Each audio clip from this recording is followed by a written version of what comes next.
May the words of my mouth and the meditations of our hearts be acceptable in your sight, O God, our strength and our Redeemer. Amen.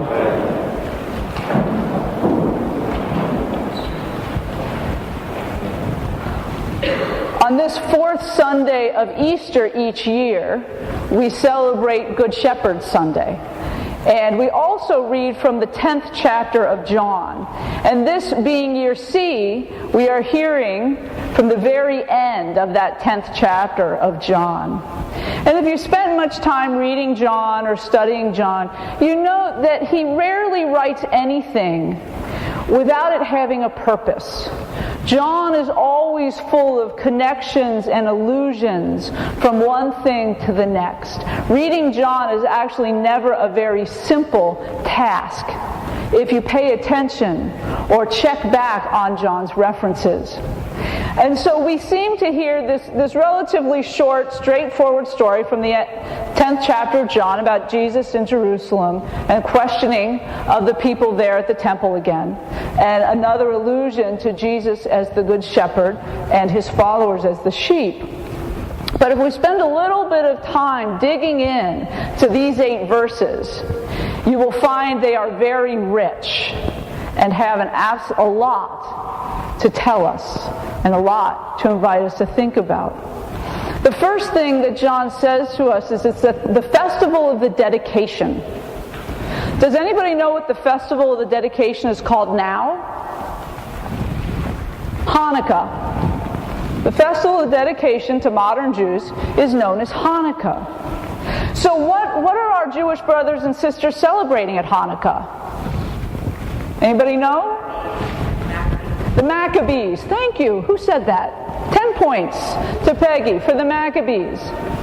The Festival of Dedication celebrated an event in the history of the Jewish people. They were under the control of the Syrians. The Syrians had profaned the temple and Jerusalem. And Judas Maccabeus and his brothers fight against the Syrians and drive them back out of the temple. They discover one really serious problem, though, when they regain control of the temple, which is there is no sacred oil to light the lamps in the temple. All of the oil has been profaned by the Syrians, and they cannot use it to light the sacred lamps. So when the priest returns to the temple, they find one container of oil that is still sanctified, that has not been defiled. But one container of oil is only going to last them one day. And so they go ahead and they take that sacred oil and they put it in the lamps. And the lamps stay burning for 8 days. 8 days.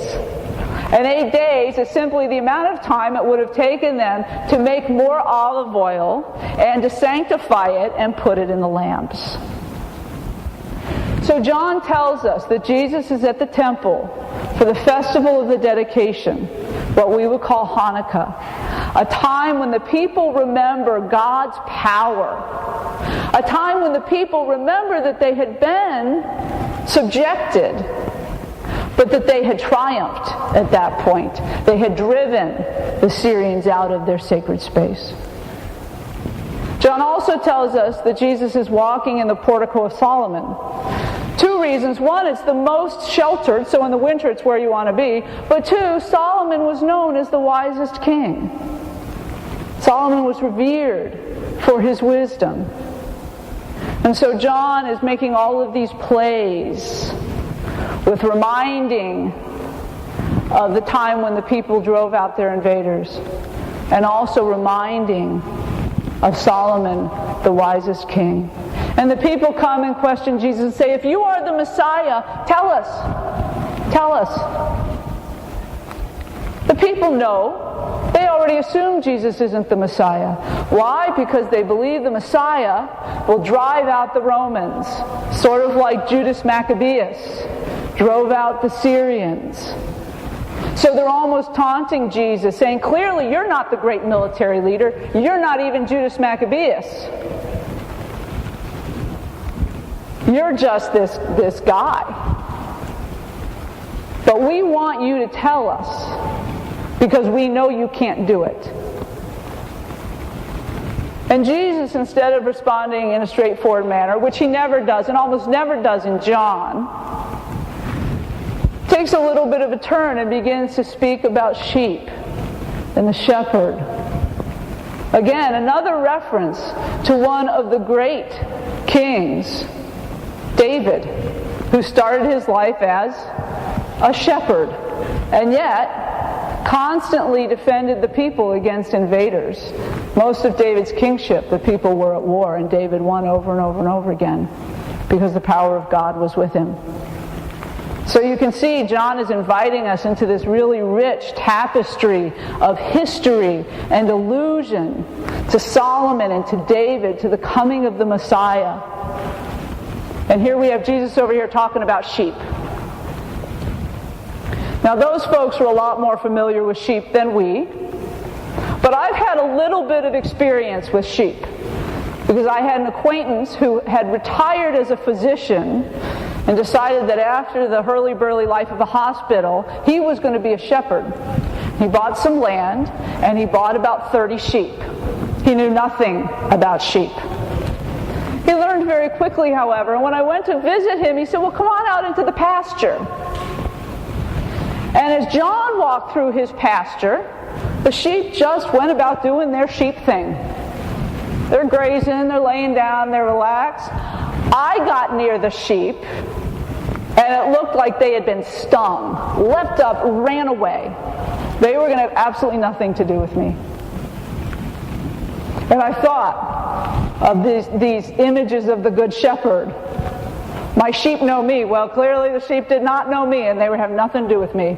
But what was even more amazing than that is John knew every single one of those sheep. He hadn't named them, but he could go through and say, oh yeah, that one had problems with her hoof last year, and that one had trouble lambing, and this one did this and that. And to me, they just looked like one great big herd of white curly things. No individuality, no personality, no nothing. He knew every single one of those sheep. Which one was a good grazer, which one liked her oats, which one had trouble lambing. Every single sheep he knew. It was really astonishing to see. And to listen to him talk about his sheep. And it was clear how much he cared for them. And this is the type of allusion and what John is drawing for us this morning. He's not saying that we are sheep that just kind of herd around and wander. I think the important piece for us to take out of John's reference to sheep is not that the sheep know the shepherd, but the shepherd knows the sheep. Each one, individually, all of its foibles and habits, everything that makes it an easy sheep or a difficult sheep. The ones that tend to wander away and need to be called back, and the ones that stay close. The shepherd knows the sheep. We as human beings yearn to be known. From the time we are small children, we want to be known. Those of you who spend much time with teenagers, what do they want? You don't understand me. You don't know who I am.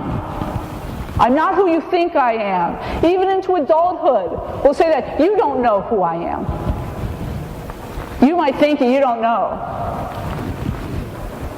And so the message John is getting across to us today is one of Jesus knowing, of God knowing, of looking at each one of us. Times when we're good, times when we're not so good, times when we struggle. But comes back each time and says, I know you. Amen.